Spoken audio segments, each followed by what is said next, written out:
And we'll give it 1 second for folks to get logged in here. We can sort of see everybody joining, by the numbers, and it takes just a second. So that's actually probably long enough. So, hey, thank you everyone for joining us, whatever time of the world it is where you are. We appreciate you taking the time for another agency acceleration series webinar. Today, I am probably real close to the top of my list in terms of folks that we're bringing you. And I think you all know we're bringing you the very top names in our industry. We've got Shama Hyder with us today, as you can see here. So I want to thank Shama for joining us. If you're somehow not familiar with Shama, you're not one of the 215,000 Facebook followers I believe she has. Let me give you a little bit of info on Shama. First off, she's got one of the coolest titles in our industry. She is the Zen Master of Marketing, according to Entrepreneur Magazine. I want that title. She's also written a couple books. Her most recent book, which I have a copy of right here in my hand, and you can have a copy of in your hand. We'll give you more detail on that in a moment, is Momentum, the 5 marketing principles that will propel your business in the digital age. Shama is just an expert on social media marketing, and we are super happy to have her. In addition to that, she's an agency owner, Zen Media Group. She has been honored by both the White House and the United Nations, as one of the top 100 young entrepreneurs in the country. Again, we keep getting people on this podcast that are far more decorated than I am, and I'm completely jealous every time I have to list all those accolades. So, Shama, thank you so much for joining us today. I really appreciate you being here. Well, thank you for that really warm introduction, Rick. It's a pleasure to be here with you guys. Yeah, we're looking forward to it. We've got tons of agencies. Our business is built around agencies. You know this. And so we started this acceleration series, really just trying to make healthier agencies, whether they're partners of SharpSpring or not. We know you've, as an agency owner, have a lot to say on the topic, especially when it comes to social media. So I got lots of questions to start things off, and then we're going to get questions from our listeners, and we should have a good time for the next, 45 minutes or so. Sound good? Perfect. Fire away. All right, well, fire away I will. All right. Why don't we just start off with the basics? Why don't you, tell us a little bit about your agency, Zen Media Group, and the work that you do? Yeah, so happy to. Unlike a lot of agency owners, or we didn't get our start, I didn't leave like the corporate world and take my take my little black book and then started my agency. So I think the roots of it are where we have to begin. I started Zen Media right out of grad school. So for those who might not be familiar with my story, I wrote my thesis on Twitter when it had, like 2,000 users way back in the day. And, I graduated from the University of Texas at Austin. I was so excited about this field, this social media, which it's just shorthand for the state of the internet, right? Look back in the day, I say this is like 12 years ago, people used to look at a Twitter board and say like, what cartoon is that? It was just so early. Sure. And I remember, graduating and thinking, oh, this is going to change the world. This is going to change how businesses communicate. How could it not? And in my naivete, I went out and I thought I was going to go get a job with, one of those big consulting firms like Bain or McKinsey. And I had so much respect for these guys. I was like, this is great. That's the kind of stuff I want to do. And I remember, doing the meet and greets on campus and stuff. And I would start talking about social media and they would just look, they had no idea what I was talking about. Right. They'd be like, what is Facebook? I mean, none of that, it was just so new. And so for me, that was really the birth of Zen, right? So we were originally known as, Marketing Zen, and then Zen Media over time. And for me, that was, the either kind of go with the flow of the world, which they're not there right now, or I sort of see what I'm seeing and I blaze my own path. And that's just the path I chose. So maybe that was all good naivete. But yeah, so at 23, I started Zen Media. And, we've evolved over time. So we were one of the first agencies to ever do social media. I can honestly say this because there were just so few of us. And over time, we've evolved, really doing new media communication. Again, now when we say social media, it's kind of short for the state of the internet, how people communicate, how you get attention, that whole bit. Right. Yeah, absolutely. Look, I love that answer. I have to just chime in briefly. This is sort of off script, not that we have a script here, but you mentioned really starting a business and being naive about sort of what it took to start a business, and that probably gave you the bravery that you needed to jump ship and do it. Right. I can relate to that exactly. Had I had any idea what it was like to start a software company, much less a marketing automation company, I would never have had the nerve to actually go and do it. And it's probably something that entrepreneurs don't talk enough about. It's not all strategy, and there's a certain amount of luck and naivete and so forth that goes into it, and so it's fun to hear you talk like that.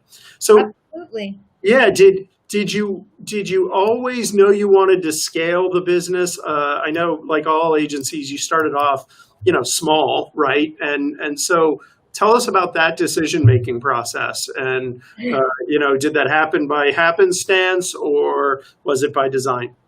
Yeah, so it's funny because by small, I hope you mean me and my dog, because that was it. That was It's good to have a partner. Good to have a partner. Yes. Snoops was a loyal friend and was willing to work for treats, so that was a plus.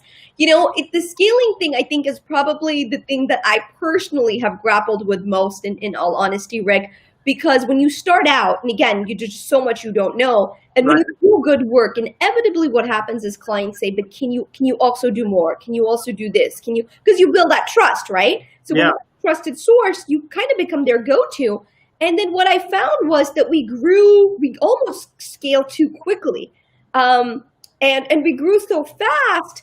And then for me as a leader, as someone running a company, I found like I wasn't equipped to deal with that, because you know how this is, Rick. It's very different when you have one employee and then you go to your 20th and then you go to your 200th. Like, it's a different level. It requires a different level. And that same naivete and things that helped me, I think, hurt me as we scaled and as we got bigger, because all of a sudden I didn't know. I didn't know, Sure. like, I didn't have all the answers. I didn't know, like, how to deal with performance reviews and like Right. how do you, all these different personality types. And so in some ways we got really big very, very fast. We sort of scaled and we had hundreds of folks and so forth. And then I was like, okay, this is not making me happy. As an agency owner, because I'm so involved in the company as well, I was like, I'm not looking for, massive numbers. I know people get really excited by that and they want this growth, but I realized, I don't want growth for growth's sake. I'm working with some amazing clients, doing some great work. And then all of a sudden I kind of had this epiphany, was like, you know what? I don't want to, this is too much. We've got to scale back. And now, funnily enough, once we scaled back, I was then able to, as I got older, have more skills, right, to deal with growth and leadership. So now we're again scaling up again, but doing so much more strategically, much more thoughtfully. It's not sort of the haphazard, the clients need us, so we're going to be anything that they need us to be, but much more, maybe we partner with other agencies, maybe we partner with the right platforms, and so I think because the world is also so different now than it was, just even 6-7 years ago, I think that ability to scale has, that it's gotten easier in so many ways, both personally, interpersonally, and, globally. Yeah. I want to give you an honest answer, because I know people always want to glamorize, like, oh, scaling and getting big, but it's not so sexy. It's a lot of hard work, and you have to do a lot of soul searching. That is absolutely the truth. So you touched on so many topics there. At this point, we've done a number of neat series like this, talks like this. We spoke with Neil Patel, and we were just talking with David Baker, I think it was, who was talking about this. There's a real theme here where just exactly what you described, your customers begin to count on you. And then because they count on you, they want more out of your agency and you personally, and they pull you out of your comfort zone. I feel like I've heard this now from every one of our, experts. Some of them are really talking more about growing your business and the kind of customers you want to work with. And it's fun to hear another expert like yourself actually go through some of the exact same pains that our other agencies are going through as well. So that's fun. Hey, so once again, your book, Momentum, I've got a question for you. What does momentum mean for an agency? Yeah, so momentum is something that we really come to embrace, because one of the things that's happened over the years, and I'm sure as you've talked to other people, you've seen this as well, Rick, is you kind of get to hone in on what you're the best at, right? So like, we don't make websites anymore. We have great partners. We work with them. We don't focus on that anymore. One of the things that we really excel at is helping our clients find these key moments and then building momentum out of that. And essentially, these moments can look like anything. It might be a launch. It might be, an internal leadership change. It might be something that they're really excited about. But it's kind of that using something like that to create almost an inordinate amount of, marketing or buzz around it. In a lot of worlds, it's called virality, right? How do you engineer virality? So that's kind of what we're good at. For me, it's very important that we always walk our talk. So that's why when you go to our site, you'll see the accolades, you'll see the case studies, you'll see, the awards. And it's not just because it's this kind of glorification. For me, it's much more about, I always do a lot of self-reflection. I feel like I can't in good conscience ask our clients to do something that we aren't doing. So right. We've been blogging since 2008, right? And we blog regularly, I produce content regularly, I do videos. So everything that I'm talking about then doesn't come from theory. We're talking about like actual, here's in the trenches for our clients, but also for ourselves, because I don't know if in today's world, the cobbler's children have no shoes. It doesn't fly, because it starts with you, right? It starts with, what are you doing for yourself? So, the number of leads we generate, the kind of clients we work with, the projects that we do. We're so lucky. We have an amazing roster of clients, Chase Business, the US Navy, just amazing leadership, great brands. But to be able to do that, all the stuff that we've attracted and built in the last decade, so many times clients will come and say, do for me what you've done for you guys. And I love that. To me, that's the ultimate compliment, because I feel like it starts with, we've got to walk the talk. I can't tell clients, hey, you've got to do more video, and then I never do video. That doesn't work for me. Right. Well, I tell you what, I can feel it out there. You are hitting a nerve, because there are hundreds of agencies, if not thousands on right now, hundreds of agencies that are the cobbler's children, because we talk about it all the time, and these things, they don't do the work for their own agency, and they depend on word of mouth. And, agencies typically start out, right, with connections. Maybe they've come out of corporate and they've got connections that way. But they, I'm making a giant generalization, but it's from feedback from agencies. They're the worst about practicing what they preach for their own business, right? It happens, it happens in every profession. So it's not uncommon. I think for me and for us, for Zen, because I never remember when I started the company in 22, 23, what's my network look like? Zero. Right. Who do I know? My parents are immigrants, blue collar workers. There's no corporate person like that. I don't have hobbies I go golf with. It's just different. So for me, the way I got my first client, by the way, and I think some folks might find this story interesting, Rick. Yeah. I had nothing, right? I had nothing to offer. I didn't even have cash. So it's like, what do you can't even this whole, when I first started in the agency world, I was like, oh, you got to wine and dine. And I was like, okay, well, I don't even have money to take clients to wine and dine. I didn't understand how this worked. But I went to conferences. So one of my earliest strategies was I would go to conferences and I just relied on what I was good at, which, when you're right out of school, and honestly, one of the only things you're really good at is taking notes. I don't know, like I was a good, I was a good note taker, So I would go to these conferences, and by these conferences, I mean like the original blog world in Las Vegas, that Right. I know you're going to chat with Chris Brogan here, and Chris and I are buddies, and he was one of the like. There's just like 100 of us. There's a very small group of people from like way back in the day, Yeah.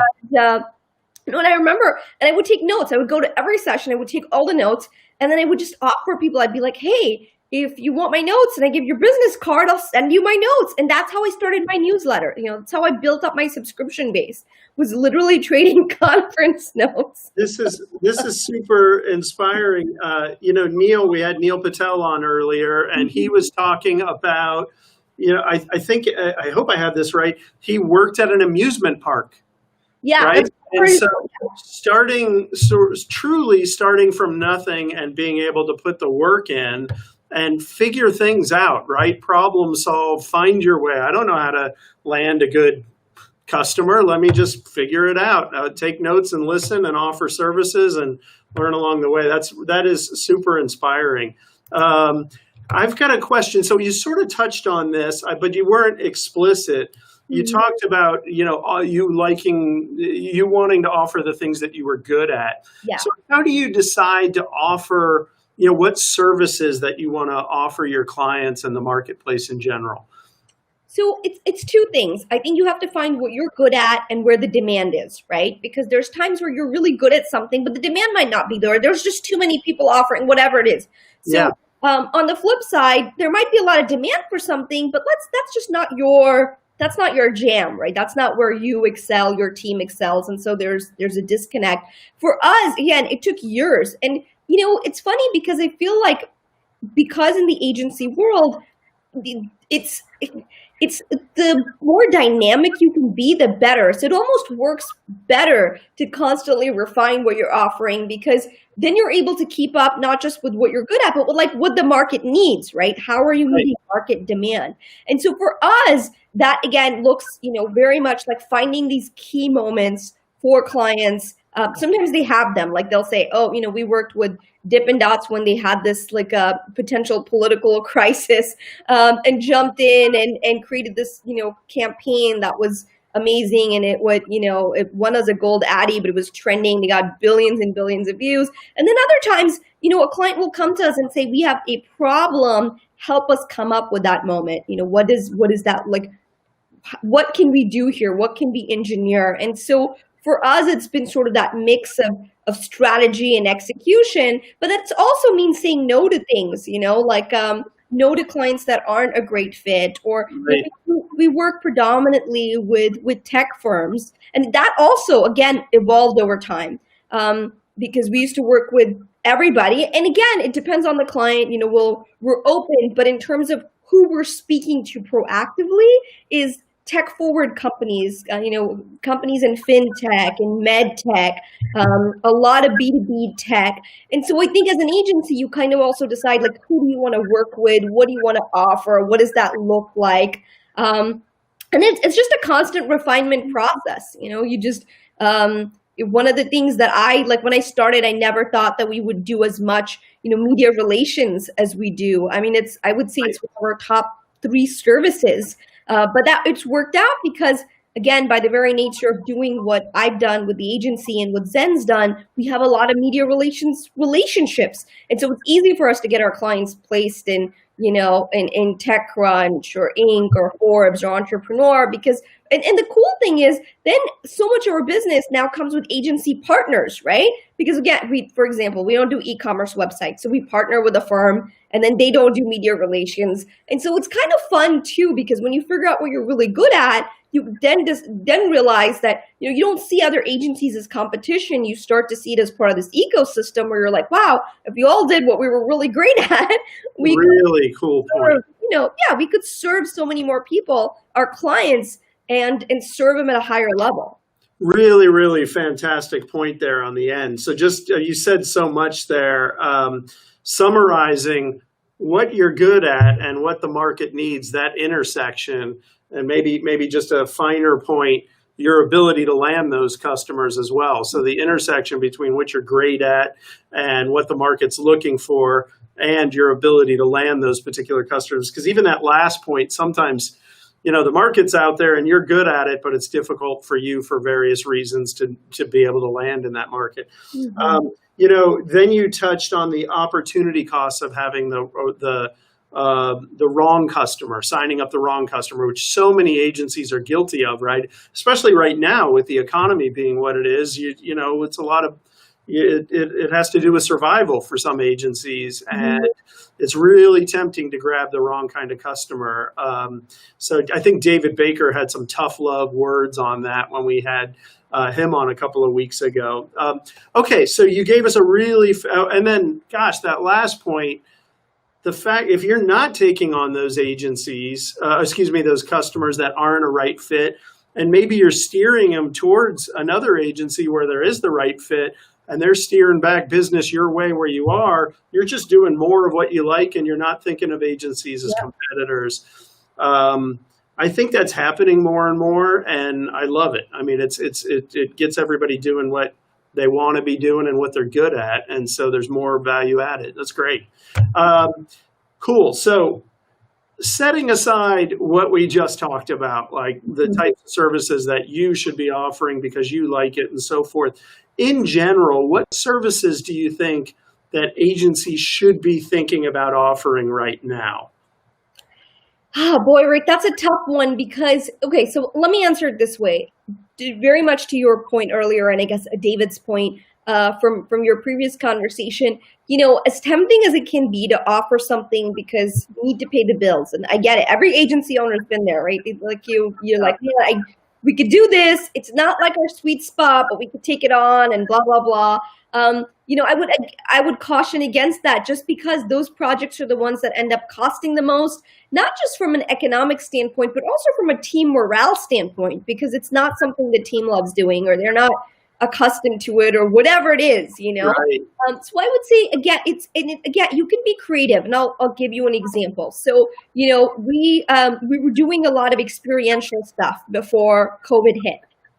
And we were able to take that experiential and say, how can we pivot this to remote experiential? And, we've done multiple remote events for clients now with great success, maybe even more success than the physical activations themselves. So we've done stuff with Chase Business, working with their small business customers. We've done stuff, we threw Forbes 8 Summit, which was this giant small business summit. And so, by being able to talk to clients and say, listen, this is what we're really good at, wasn't just the physical part, but engaging with, helping you engage with your base, right? And so now it's funny because so many of these remote events are actually attracting way more people than the physical events, just because it's easier. It's easier to log on and right than take a flight and go somewhere and whatnot. So I think that's what you look for is if you're looking for those pivots, you look for what you were already doing that you can, massage or more easily switch into the world we're in now, and it becomes a new service, but it's not necessarily a whole new skill set.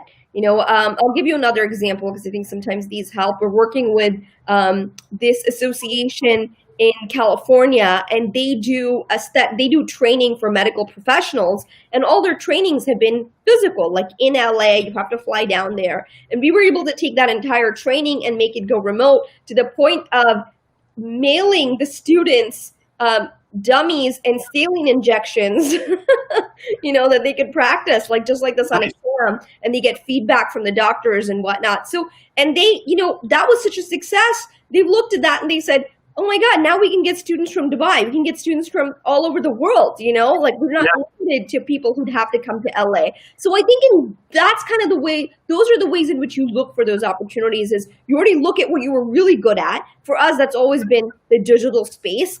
And then you figure out what your clients need. So again, goes back to what you're good at and kind of where that market demand is. What a fantastic, honestly, I was expecting you to say, video is really, really hot right now, which is, right? And so something like that. Instead, for everybody who was paying attention, Shama just gave us a fantastic framework for pivoting.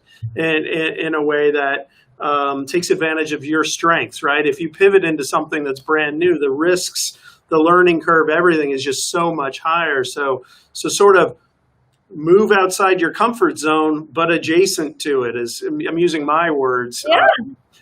From what I understand from what you were saying. What a great framework for making that decision. Fantastic answer. So you touched a little bit already on my next question. I'm sort of shifting gears here. You talked a little bit about keeping your employees happy with the kind of work that they like to do. So how can agency owners keep their folks motivated, especially right now, working remotely? Work just seems like a different animal. You and I were talking about this, I think, recently, earlier this week. So, what are your thoughts on that in this COVID pandemic world and just more generally? Yeah, it's funny because I think this is where we're at a distinct advantage because we've always been remote. So when I started the company, we never had an office. I've tried it in the past for like brief moments, but I've always just gone back to being remote because, our team is all over the US and we have such a talented group that it never felt fair to make everyone come into one, and now we've sort of grouped in certain cities like Dallas and Miami and Chicago, Yeah. and so forth. But really, we've always been remote, so I think for me that was an advantage. I will say this is the interesting part. Before COVID, I'm not sure I thought so much about doing tons of remote engagement. We'd have like quarterly meetings and things like that. But it's funny because I realized this has shed a light for me in a different way in seeing, more the struggles. And I think especially for parents, right? My employees who are parents who are homeschooling their children.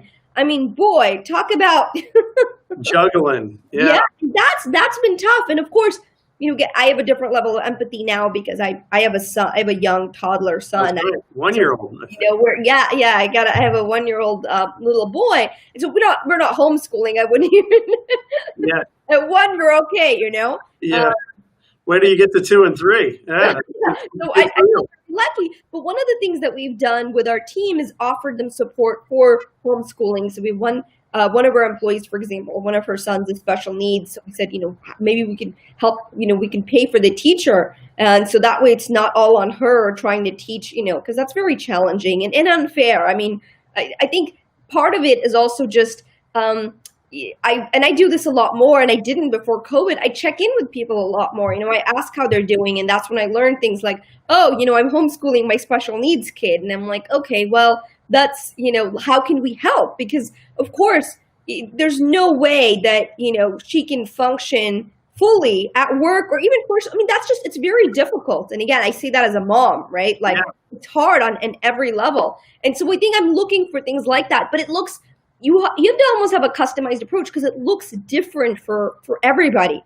Someone who's homeschooling, it looks different for someone who, and one employee who was like, I really want to go work in this way remote location, but that may mean my hours have to be switched up a little bit. And that's great. That's just kind of what she needed to get out of, the space and go be closer to nature, whatever it is. So I think that's what it's taking right now is to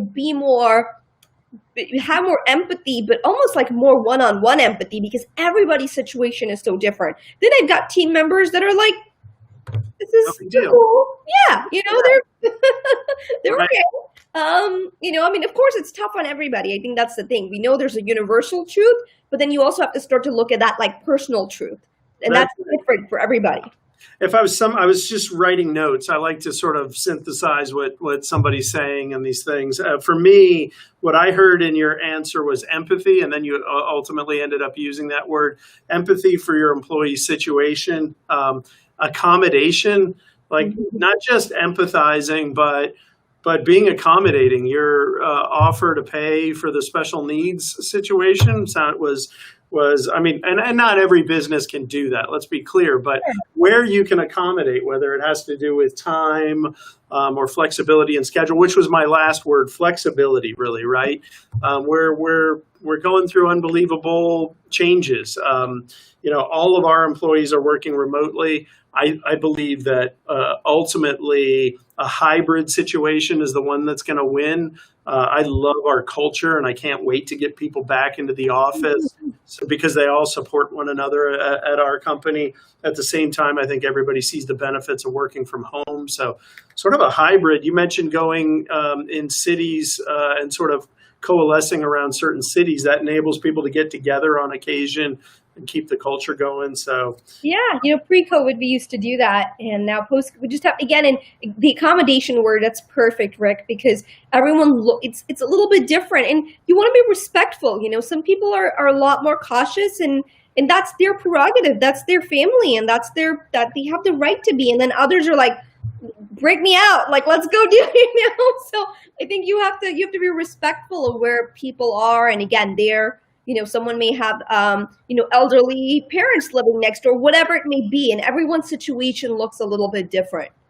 All right. Yeah, totally agree. Well, this has been so much fun that I'm being told by our producer that I should move on and touch base on next week's guest and start taking some questions from the audience as well. But you're so easy to talk to that I could have blown through the entire hour if I wasn't careful.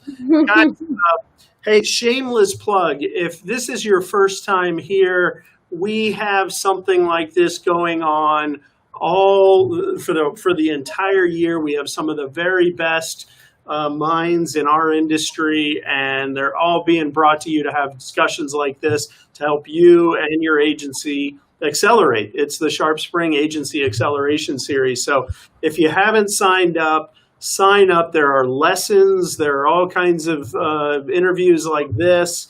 Next week, 2 weeks from now, we have Drew McClellan.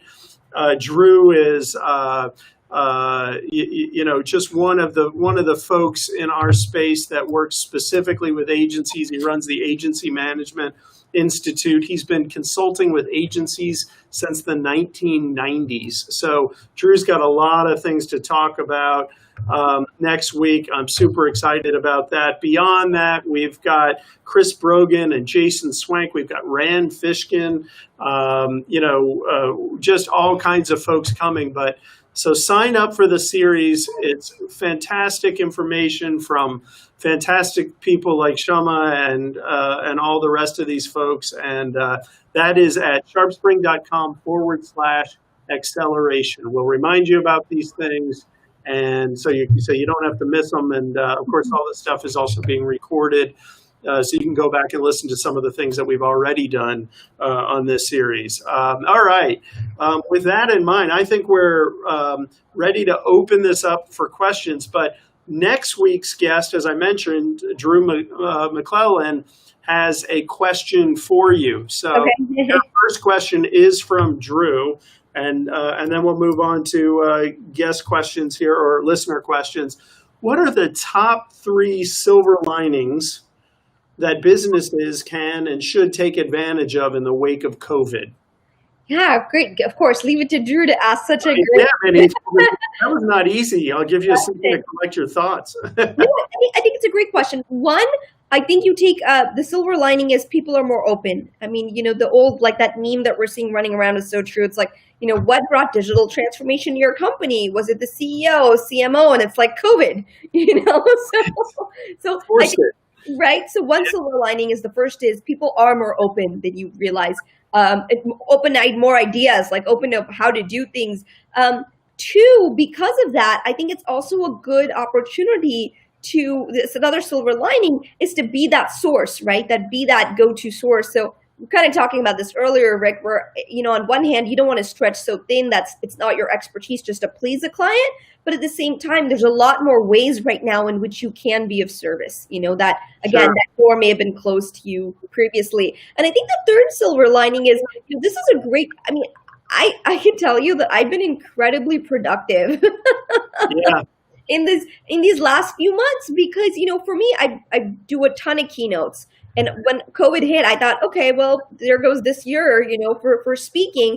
And the opposites happened. I've actually been busier this year than I planned on being originally. So I think, again, and what's awesome is I'm able to do something in Australia, right? Let's say in the morning, early morning, and then in the evening I'm able to do something in London. So it's like I can do so much more just from a camera and a computer. So I think that's the third silver lining, is that you're able to accomplish more. Like when you don't have to get on a plane and you don't have to Yeah, right, right. travel, like you have all that time back. I absolutely love it. Your second one was about being the source. It's being the trusted source, and Right. that links back to your idea about, working on the things where you're really the expert. Like if Yeah. you're going to be the trusted source, you need to be legit. You need to be the expert in the space. So I believe you're batting 1,000, even with Drew's three-part question, by the way. Okay, good. Well, I appreciate that. Fantastic. All right. So let's start here. I love this question. Okay. Kathy is asking, what advice are you giving your clients for next year, 2021 and beyond? So it's sort of a forward-looking question. So it's a lot of fun for me. It is, and I'm cautioning clients to not expect things to be totally different come January 2nd. Yeah. Because I think all of us, I think globally, everyone feels like, come on, 2021, right? Like Right.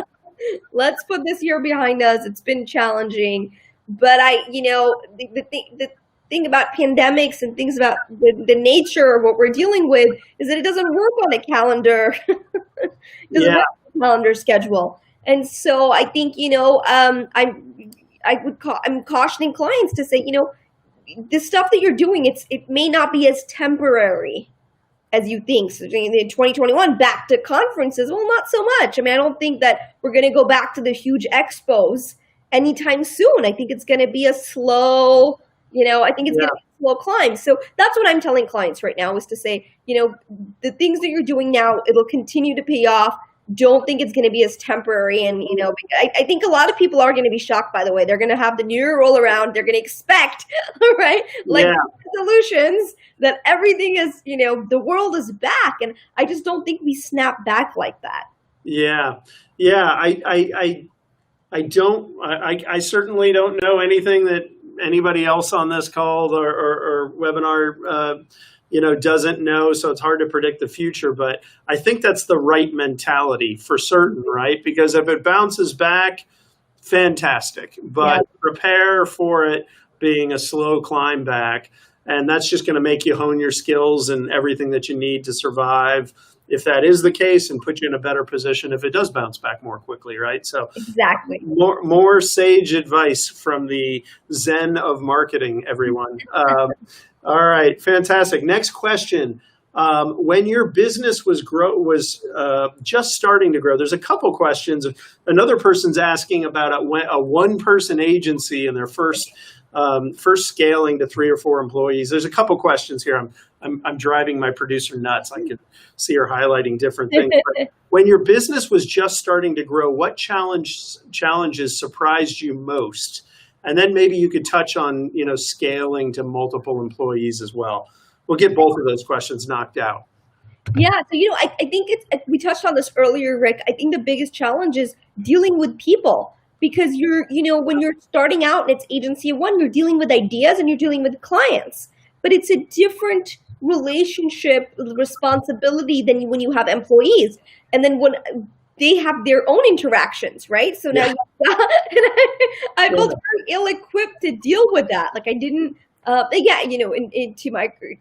in my defense, I was very young and didn't realize that leadership is as much of a skill. Like it's something you learn over time. I think that was the biggest challenge when you have your first few employees. Also, figuring out when you have your first few employees and when you're just starting out, I think the inclination and the challenge is to get them to wear many hats, right? Because that's so, and I think it helps to figure out your needs and get really clear on that. So if I could do it all over again, I would say, what do I need? Like, because you get amazing people and you're like, all right, well, can you also do accounting and can you handle AR and can you? Yeah.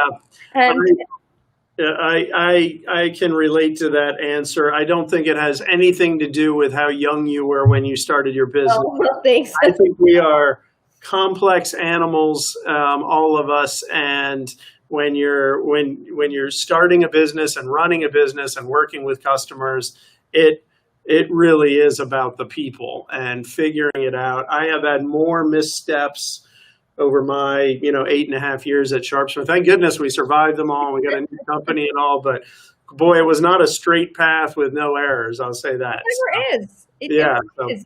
I don't think you have so many amazing guests lined up, some really good buddies of mine coming on. You've had some great folks on this series, and I think that's the one thing you'll find that's true for everyone.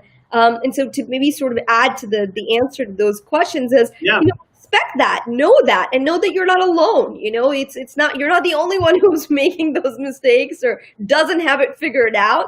I think everybody is in that boat. I think at some point, every agency owner stops and goes, should I be doing this? And you have to be honest with yourself. I mean, the answer can be no sometimes, and that's an acceptable answer. I had this one gentleman who sent me a very meaningful note on LinkedIn saying that he'd read my books and then he saw what we were doing and then he started his own agency. And after 3 years, he closed it because he realized, he was like, I just wanted to tell you, he's like, it's not as easy as it looks. Right. Everybody on this phone. The candor. I appreciated the candor, and I appreciated the fact that he was reflective to be able to say, because at the end of the day, yes, we're agency owners and we have companies, but you're also people, and you're allowed to be multifaceted and multidimensional. Yeah, that is exactly.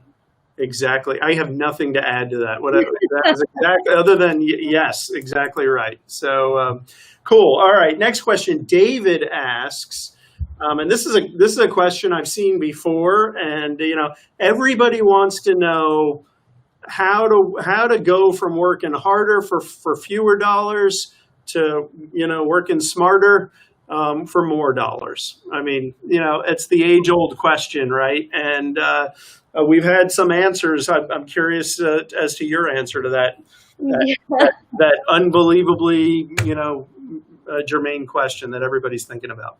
Yeah, I'll say inevitably certain strategies will give you more ROI than others.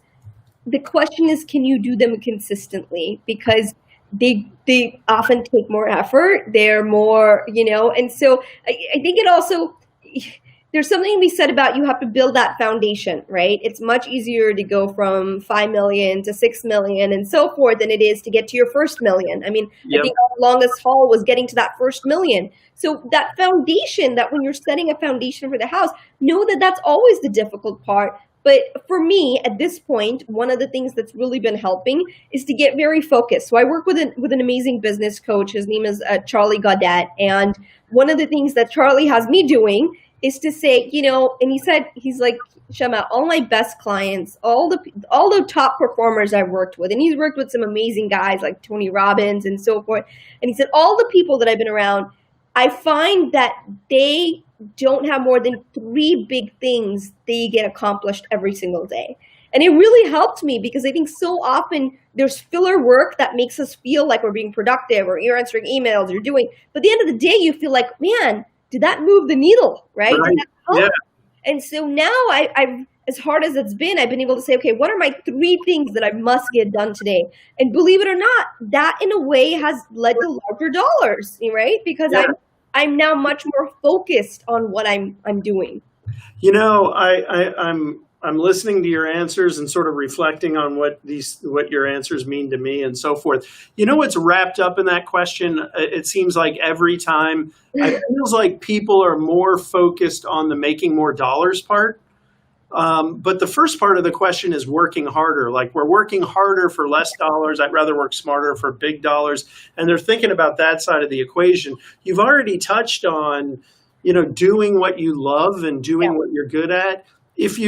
And I don't mean to be cliche or hokey here, but truly, if you're finding joy in the work that you're doing and you're not just taking every dollar that comes in, your perception of working harder goes down because you're enjoying it. It's only hard work when you're not enjoying it. Absolutely. 100% true, but And you got to play the long game, Rick. I mean, I think, and this is the other reason people ask this question, whether consciously or subconsciously. And it's a great question. It's because we see so much, I have to put this properly, but you see a lot of overnight success, right? Yeah, air quotes. You see, in air quotes. Yeah. You see like, oh, that TikTok star who like did a couple of dance moves and all of a sudden, they've got these brand deals and they've got the stuff, or these I mean, there's a reason we have so many Instagram influencers and whatnot. But I think part of the reason I think we have so many people who go to the agency world and they expect that is because they think that's how everyone else is doing. And that's not true. I mean, one of the reasons I love what you're doing with SharpSpring and the series is also to, you've got a great lineup of folks that I think are going to be very honest with the audience. No question. And I think that's important because look, it's not people, there's so many people who probably look at my lifestyle and they're like, oh, like Miami glamour, she's this award shows doing all this stuff. But trust me, that there is a perception and then there's a reality. There's the, fielding calls at midnight from clients who are worried about what's happening to their industries right now. And that's the kind of stuff that not everybody talks about. I don't think it's on purpose, but that there's not always a platform for that or a place or time. You know what I mean? But I think so many times people think like that they're working so hard where other people are working less hard and making more. But I don't think that's reality. Yeah, when you first did the air quotes on instant success, first I thought you were going in a slightly different direction than where you were.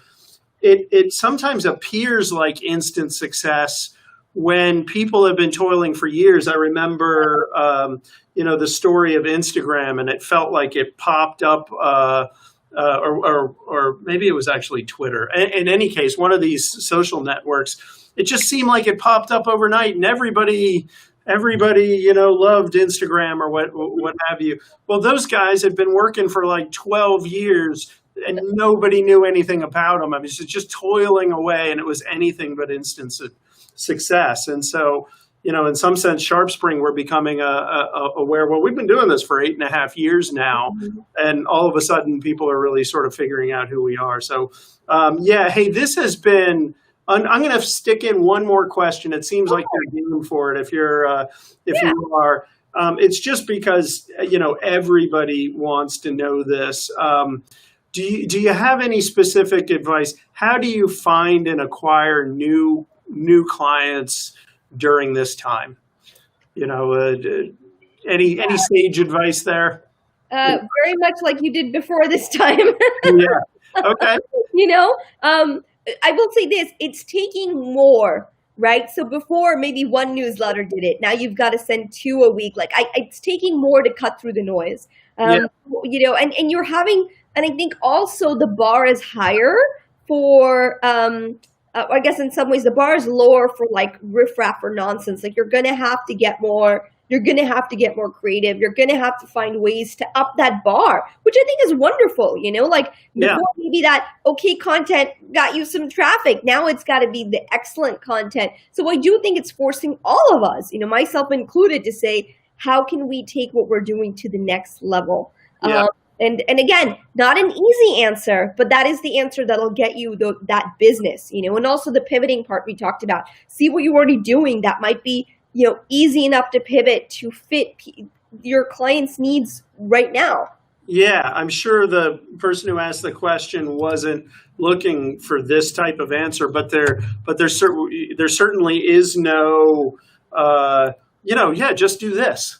It's no magic bullet, but all times of all challenges require you to up your creativity. How do we deal with challenges as humanity? We get more creative. It's how it works. So if you've never tried outbound, hey, maybe this is your opportunity. If you've been just sitting on your list for a long time and this is the time to dust it off. If you feel like you've been doing this, but it's been a little bit of it's time to rally the troops and get more consistent with it. So no, there's no magic bullet, but creativity doesn't work that way. It is a little messy. You're going to have to try new things. And I can tell you again from being completely candid, we're trying new things every day. We're also making sure that we're staying really consistent with the stuff that we know has worked, right? Right. And we're not giving that up. So boost your level of activity and your creativity. Yeah, and strategic, strategically, think about what's and know, like, it's. I don't know anybody who sends out one thing and gets, clients being like, "Oh, I can't wait to work with you." Right. Well, hey, listen, this has been, we got a little housekeeping here for folks. I want to remind people, I actually haven't said this yet. So, hey, this book right here, a signed copy from Shama, not just any copy, a signed copy.